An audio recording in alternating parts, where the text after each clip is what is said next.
Kesän pitkää reissua tiedossa taas. Tavoitteena 2 viikkoa.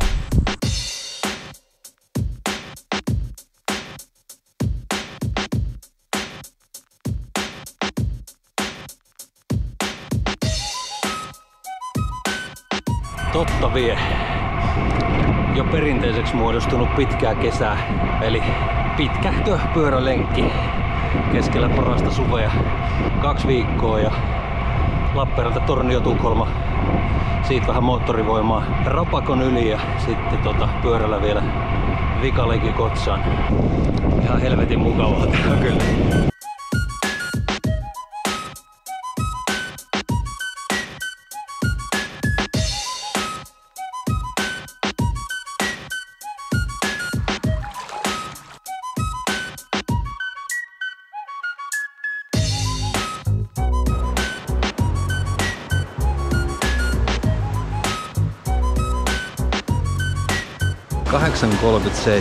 About tunnissa kasaantui koko leirihommeli tuolta. Yli 300 kilsaa tänään ajo. Se on aika myöhäinen, kun tänään on perillä sitten. Ei se auto muu kuin lähteä kiihnuttamaan. Ei se muuten tästä muuksi muutu. Mutta kyllähän tää nyt tästä lähtee varmaan vähitellen seikkailuksi muuttumaan. Ja onko sulla matkailuvaunu, tommonen kari alkunen? Joo, ootko parhaalla ratissa justiinsa? Kyllä. No niin, hei kuule, äsken kävi vaaratilanne. Aivan helvetin läheltä meni vaunu. Ai jaa. Toivotan erittäin hyvää kesän jatkoa sinulle ja hyviä lomareissuja. Kiitos samoin. 27 astetta lämmin. Tarkenee.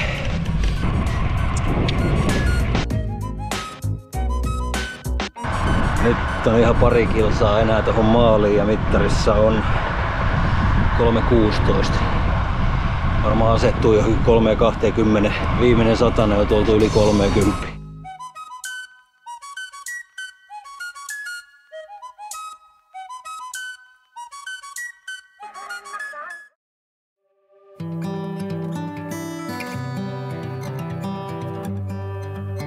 Oho. 3. päivän vaikeuksia. Nyt on nimittäin perse aika hellä.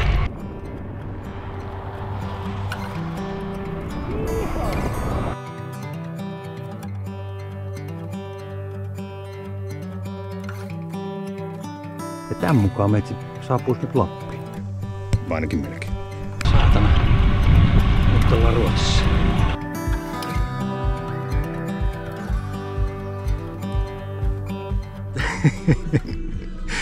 Vittu toi iskelmä soi taustalla. Norjalaiset sedät nimittäin osaa nauttia elämästä silloinkin, kun ne tulee tämmöiselle kusen polttamalle haaparantalaiselle leirintäalueelle. Ihan hyvät musat noilla. Miten se tämänpäiväinen meni? Se meni silleen, että hanuri on ollut vähän kipeä aamusta asti. Siellä on vähän nyt hiertymää. Nitkuttelin siihen Ouluun, kävin ostoksilla. Taistelin yhden niistin kanssa, tai en minä taistellut, minä koitin liennytellä niistiä, joka hyökkäsi ohikulkevan miehen kimppuun väittäen tätä poliisiksi. Ja se persus alkoi sitten kestää sitä ajamista siinä vähitellen iltaa kohti. Ja 180 ja jotain siihen sitten tuli vissiin mittariin tänäänkin. Ja nyt ollaan Ruotsista, tästä se seikkailu nyt sitten alkaa. Näette iskelmäjehujen kanssa nyt sitten vietellään aikaa. Mut nyt murkinaa lärvi on nälkä. Ylälämpö tässä uudissa päällä nyt ei joku semmonen varmaan 100 astetta suunnilleen.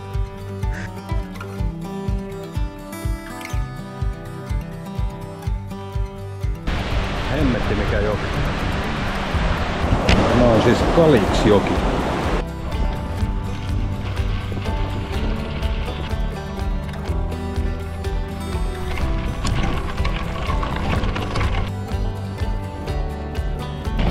Pikkusen tässä meinaa hymyilyä.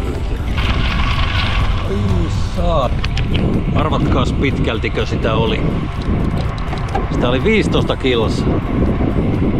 Nopeus oli kaikkea 2 km/h ja 15 km/h välillä.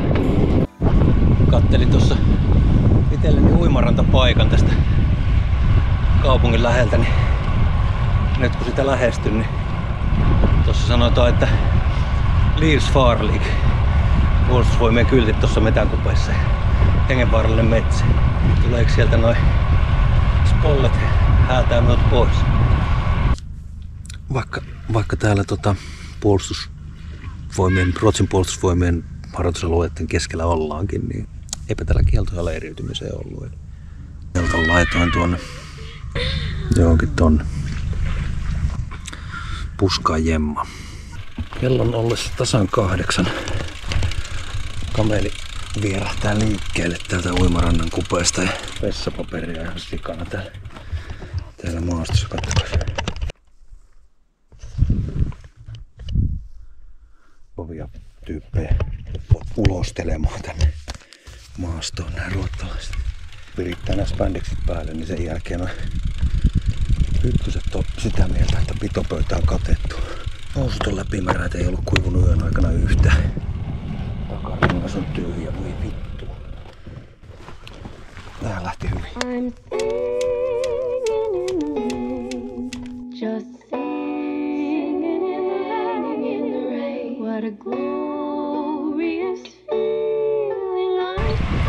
No niin, vessajettä ja ylämäkeä. I love it. Loppuukohan se sade, jos pysähtyy ja laittaa sadettakin päälle. Jos sadettakin laittaminen, niin sillä kannattaa aina vähän uhkailla. Sää Jumala on ihan polvet pehmeänä semmoisen uhkauksen edessä. Se on alkuasukkaiden kanssa kommunikointikin ruvennut jo vähän toimimaan. Vaikka sitä luulee osaavansa ehkä vähän puhuakin. Ja keksii päässään kyllä sen lauseen, minkä voisi sanoa siinä kaupan kassalla, niin ei ne mitään ymmärrä kuitenkaan. Se oma murre ja ääntämys on niin päin helvettiin.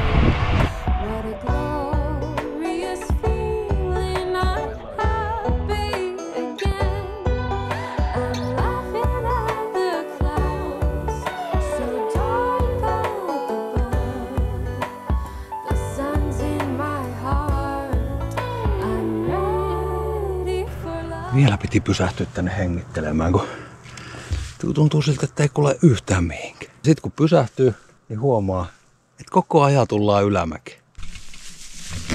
Näettekö, miten näppärästi nousee jalka vielä tuosta?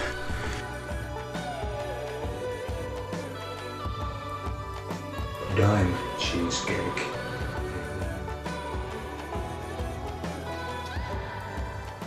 On se tuhti, mutta niin hyvä. Tässä kävi semmonen juttu tosiaan, niin kuin olette ehkä jo huomanneetkin, niin tämä takarengas on ruvennut vajumaan sen eilisen hiekkatie-episodin jälkeen.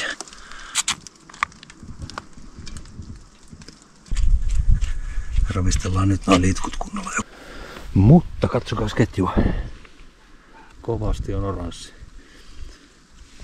Hyvin ne vahat siellä kestikin, kuumavahat.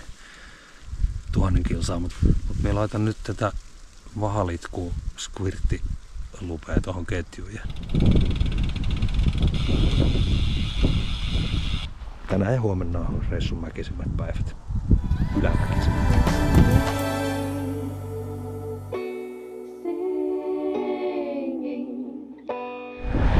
Hello!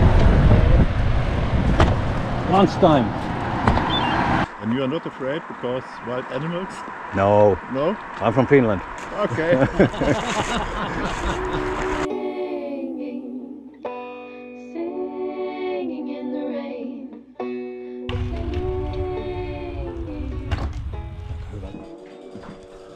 Hey, hey. Oh, hang on.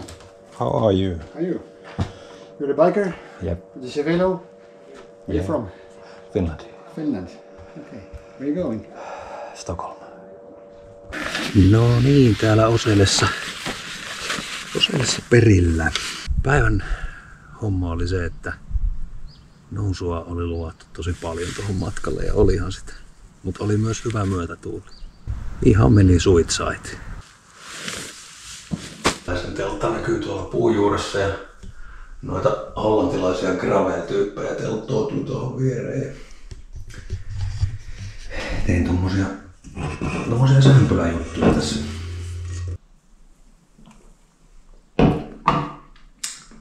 Ykkösöön Ei edes mellanöljy.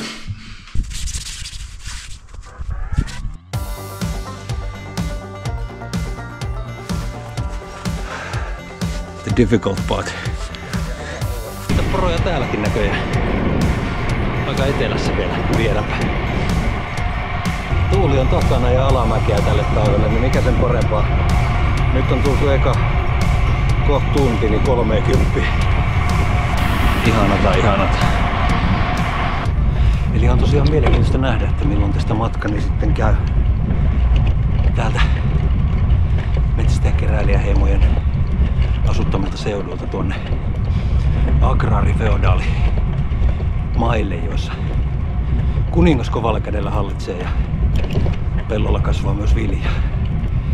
Tossa on jonkun verran noita roadkillejä, et siitä voi hyvinkin sitten jäniksen tai harakan löytää vietäväksi tuliaisena seuraavaan kylään ja saa sitten paremman vastaanoton ja eikä välttämättä tuu sitten keihästä heti ensimmäisenä sen. Keihäthän tyypillisesti näillä main tehdään tuommoisesta nuoresta kuusen rungosta ja siihen laitetaan palanen piikiveä kärkeen ja sillä sitten näppärästi työkalulla hoituu riistanmetsästys ja poronteurastus ja muukalaisten hätistely. Tää mulkku ajaa tää vitu humma. Moro! Hei! Sitten siellä luki siellä Googlen palautteessa, että ei kuulu meteli juuri ollenkaan. Ei se aivan vähän välillä kuulu.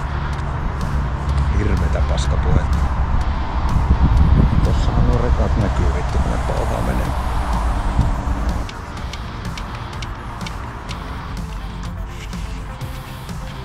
Sundsvallista Hasselaan.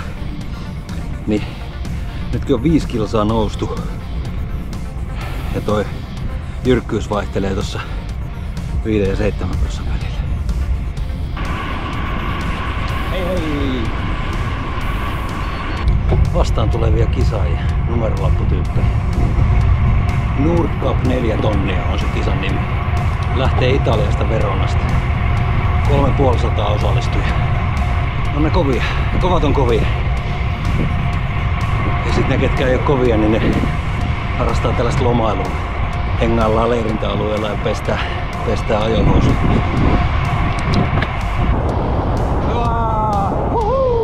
Go, go, go, go! I wanna talk to you. How you doing? Good. How many days? How many days? 10 days. How many kilometers per day do you? Or 200, 250 around daily. Me too.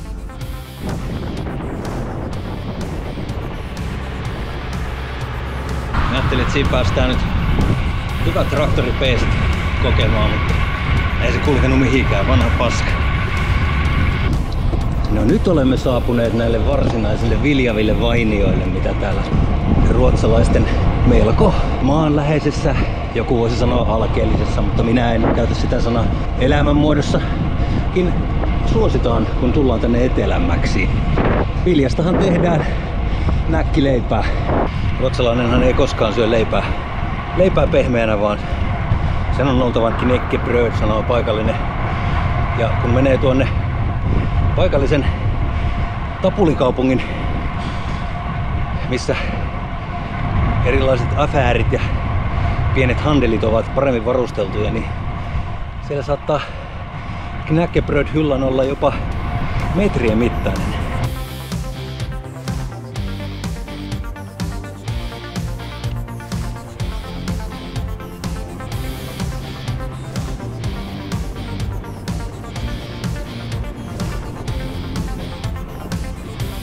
Siinä olisi perhana saanut ilman valokuvauttamista enkä kyllä. 70 tuli polkemalla. Olisi mennyt 80 polkemalla. Hyvä meno. Kiva päivä. Söin hyvin, join kaljan, kävin kaupassa. Virtapankki hajosi, tuli paniikki. Ostin uuden ja uskomaton juttu. Se oli täynnä, kun otin sen sieltä paketista pois. Siinä se ryysykämpä. Housut heitin tonne puuoksalle kuivumaan, kun ajattelin, että siellä tuulessa liehuu.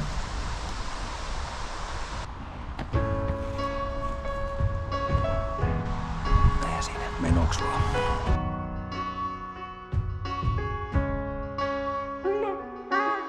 Saddle sore. Sehän on suomeksi pain in the ass ja sen kanssa niin on tässä nyt joutunut vähän tällä reissulla kamppailemaan. Se ei ole kiva juttu. Menee fiilis helposti, jos koko ajan koskee ja joutuu koko ajan vaihtaa asentoa ja miettii, että missä asennossa sen kannikan tuohon satulalle laittaa. Mutta niin se ei ole osannut hankkia oikeanlaista satulaa. Voitte uskoa, että on yritetty ja vika on etsitty satulan muodosta ja housujen pehmusteen muodosta ja ties mistä. Perinteiset keinot mulla on ollut tietenkin ihan kaikkien tuntema Peppis ja sitten Linola Active Anti-Friction Balm. Reitti on kääntynyt pois pahimmasta vastatuulesta. Se on kiva.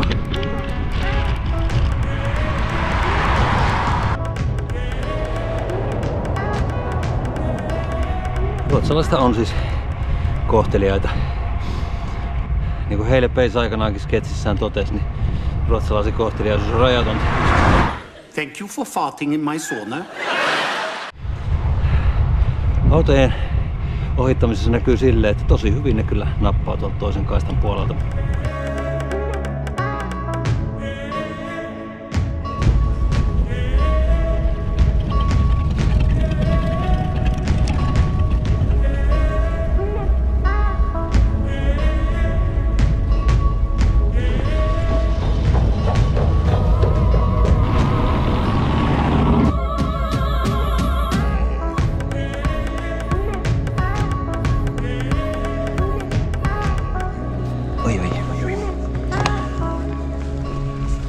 Lyhyt päivä, mutta uuvuttava sellainen. Vallataan pöytäryhmä omaan käyttöön. Minkälainen pyörä on alla, kun tämmöistä reissua teen? Sehän on Kervelo atumerkkinä tunnettu ja muun muassa tossa kun semmosia hollantilaisia gravelisteja tuli vastaan, ne heti nimitti minut Servelomieheksi. Sähkövaihteet, Shimano 105 Di2, hiilikuitukiekot ja hiilikuituu, kammet ja ohjaustangot ja satulatolpat niin ei oo hiilikuitua, vaan ne on tässä hommassa mielestäni järkevää olla ihan amuliinia tai muuta sekoiteyhdistettä. Maantiepolkimet, sit siellä on näitä retkitarkoituksia varten niin tommonen stabilizerina tunnettu hökötys, joka tarjoaa 2 pullotelineitä lisää, pitää myös sen paketin tossa vähän tiiviimmin paikallaan. Eli jarrut on hydrauliset levyjarrut, vaihteita on 200 eessä ja 12 takana, eli tarpeeksi. Renkaat on liitkutettu, eli tubeless-hommat, siellä ei ole sisäkumia. Hemmetin nopea pyörä se minun mielestä on. Kunhan vaan ukkeli jaksaa sitä käskyttää. Aallot löi rantaan, nukuin ihan hemmetin hyvin, paras yö tähän mennessä. Ainut mikä häiritsi, niin joku uimalaiturin piti semmoista ääntä niin kuin joku ensikertalainen yrittää soittaa tuuba.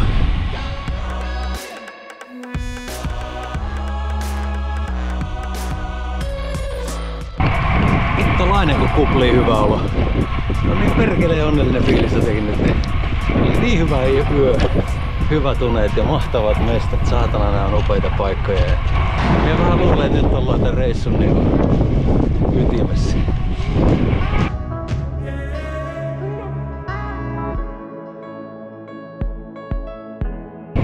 Osa miettii ja moni kysyy, että miksi? Miksi tällainen reissu? Ehditkö sinä katsoa edes nähtävyyksiä? Ehditkö sinä yhtään rentoutua? Se ei oo se pointti. Kun vastaus tähän miksi-kysymykseen on nimenomaan suorittaminen. Kun se reissun ajan on sellaisessa putkessa, missä tekee niitä asioita, mitä juuri sillä hetkellä sen reissun etenemiseksi tarvitsee tehdä. Ajaa pyörää, huoltaa itseään, huoltaa varusteita, syö, juo, nukkuu, pakkaa kamoja, purkaa kamoja. Ja siitä saadaan se, että syntyy semmonen irtikytkentä ja rentoutuminen, kun ei oo sitä löysää siellä, jolloin rupes miettimään sit niitä jotain muita juttuja, eikä työasioita tai remonttihommia, sieltä tulee pyöräily.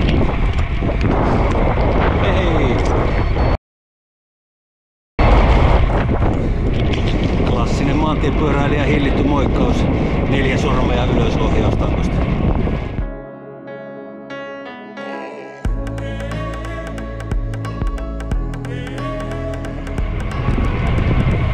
Leiripaikan valintaa tehdään sitten totta kai osana reittisuunnittelua, mutta myös päivän aikana, jos vähän ajatukset tai suunnitelmat tai päivämatkat on muuttunut.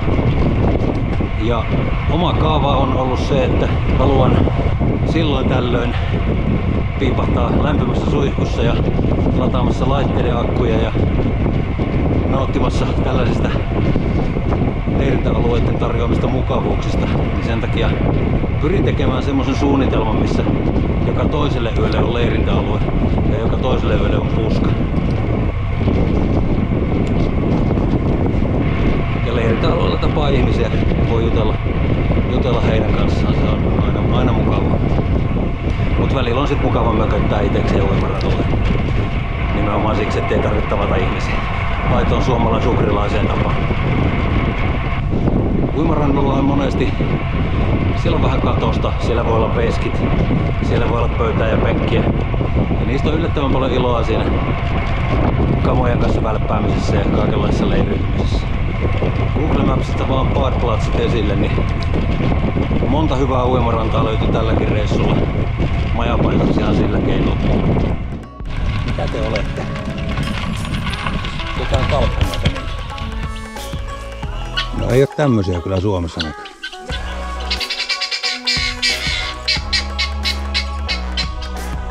Vittu kun on märkää. Se on vaan kastetta. Aika tyypillinen aamupalahomma. Yleensä on jonkin sortin jogurtti, pari hedelmää ja alkumatkalle jokkeria pulloon laitettavaksi. Meillä pääsee liikkeelle ja sitten monesti lounasaikaa sitten niin veistelee isomman aterian tuossa matkalla. Hoi. 10 astetta lämmintä vaan tossa aamulla. Illalla kun saavuin tuohon uimarannalle oli uimassa tietenkin ne ajohousut jalassa. Niin nehän ei sitten kovin kuivat tossa aamulla ollut. Hyvä ettei vettä tippunut vielä niistä.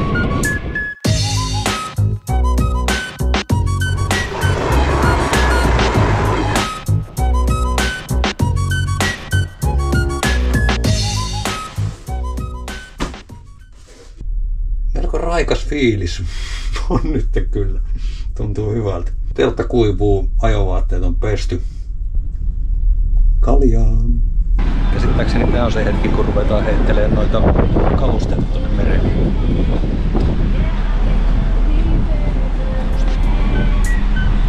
Puskee raukeutta pintaan.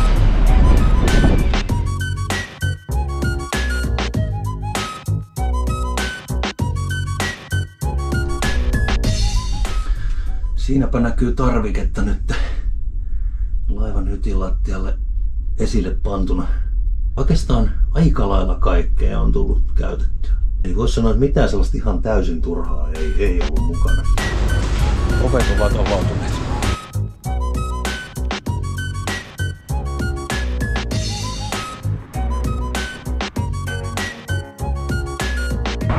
Lupaava alku oli.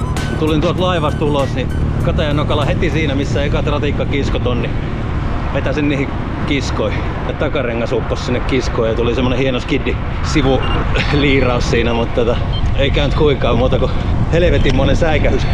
Mut Suomessa ollaan. Nyt pitää opetella elää näiden suomalaisten autoilijoiden kanssa taas. Symyillä se alkoi tääkin päivä, voi vitsi. Vielä tänäkin aamuna se tunne jatkuu, eli taidan oikeasti pitää tästä puuhasta. Siellä ajetaan kilpaa. Siinä ajetaan kilpaa. Tää voit mennä saukkana mäkeen. Mikä kisa? SMP-mestaruuskilpailu. Jaha. Noniin. Tähän mäkeen meidän kyllä jaksa hyökätä. 2,5 tonnia ajettu, ei jaksa pysyä pöysisenä.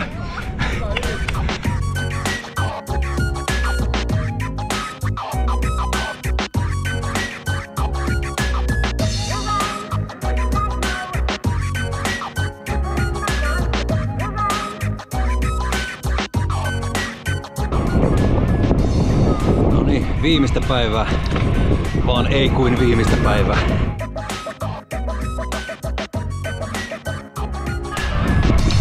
Reissun plussat ja miinukset. Aloitetaan plussista. Ehdottomasti kirkkaampana kyllä toi Sverigeleiden. Toimi tän reissun reitti aihiona ja pohjoisessa ehkä aihiona ja etelässä sitten ihan tiukasti tiukasti reittivalintana. Toisena positiivisena seikkana ruotsalaiset autoilijat. Liikennekulttuuri kyllä suosii pyöräilijää. Kolmantena hyvänä asiana yksittäisenä kohteena Siljanjärvi ja sitten se ympäristö siellä. No, negatiivisia asioita. Trafikverketin järjestämä työmaa sinne Niemiselin viereen. Viking Linein pyöräilypalvelut. Kyllähän tonne tuossa vähän paremmin hoitaa. Kaiken kaikkiaan ihan helvetin hyvä olo tästä reissusta ja positiivinen fiilis. Ja jälleen kerran olisi varmaan voinut ajaa pitempäänkin. Mutta on myös kiva päästä kotiin.